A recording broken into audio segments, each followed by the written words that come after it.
You know what the last thing most companies think about is? The goodbye. Yeah, it sounds like a bunch of boring paperwork, but believe it or not, a strategic employee offboarding process is one of the most powerful and most overlooked tools in your business arsenal.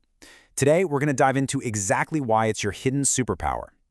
And if you think I'm exaggerating, get this. This isn't some made-up story. It actually happened. A subway cleaner got fired, but because of a massive offboarding screw-up, he kept getting paychecks. And we're not talking about a small amount.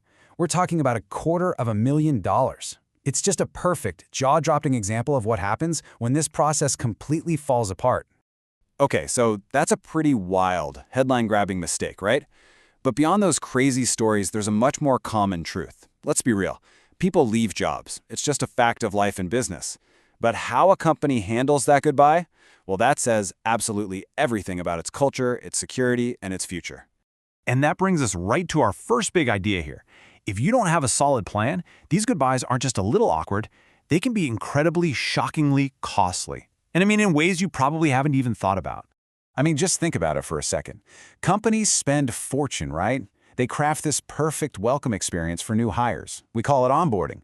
They roll out the red carpet. But the farewell, the offboarding? Piff.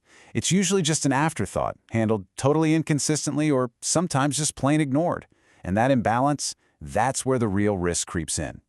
Okay, so what does a good offboarding process actually look like? Let's open up the playbook and see what's inside. So at its core, offboarding is just the formal, structured process for when an employee leaves. It's not just a quick handshake and a final paycheck. No, it's a series of deliberate, consistent steps that have to happen every single time someone walks out the door, whether they resign, retire, or let go. And what does that actually mean in practice? Well, it's the basics, like getting back company property. The laptop, the phone, the key cards.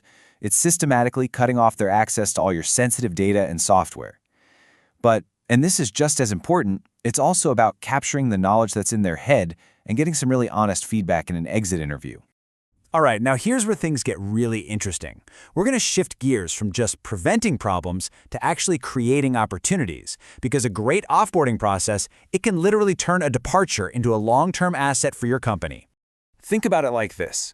The way you treat someone in their last couple of weeks is the memory that sticks. That's what they're going to talk about for years.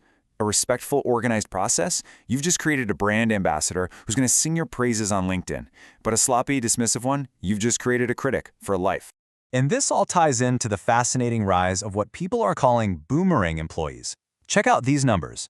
15% of people actually return to a former employer. And get this, a whopping 40% say they'd consider coming back.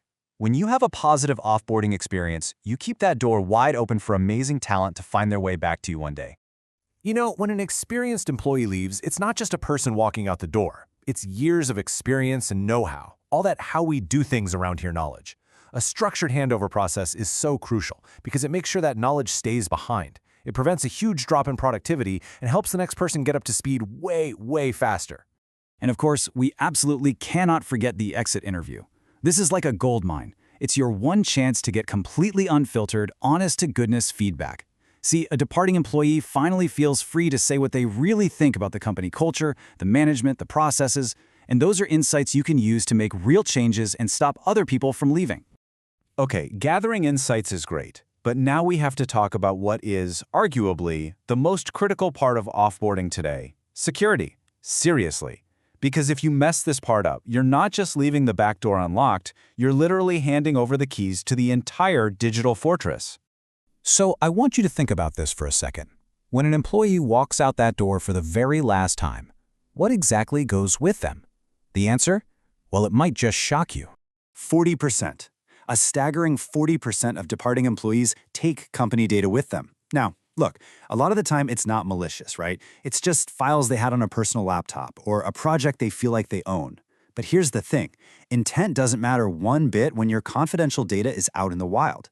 And if you thought that was scary, get ready for this one.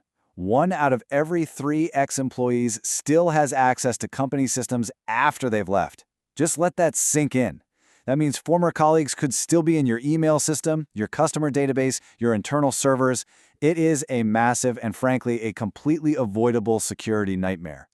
Okay, so how do we fix this? How do we build a process that actually protects the company, captures all that valuable knowledge, and still treats people with the respect they deserve? The solution is all about creating a consistent, positive, lasting final impression. Honestly, the answer is simpler than you might think. It's a checklist, a systematic process that covers every single base. First up, you nail the paperwork and payroll so you don't end up with that $250,000 mistake. Then, you manage the knowledge transfer. After that, you conduct that super important exit interview.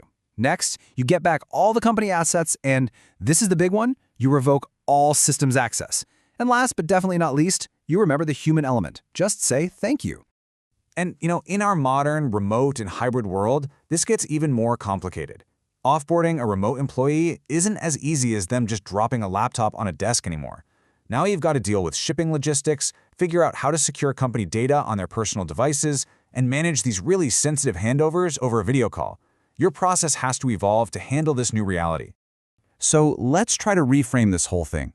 An employee's final days, they aren't just some administrative task you need to check off a list. No, they're the beginning of that person's story about your company.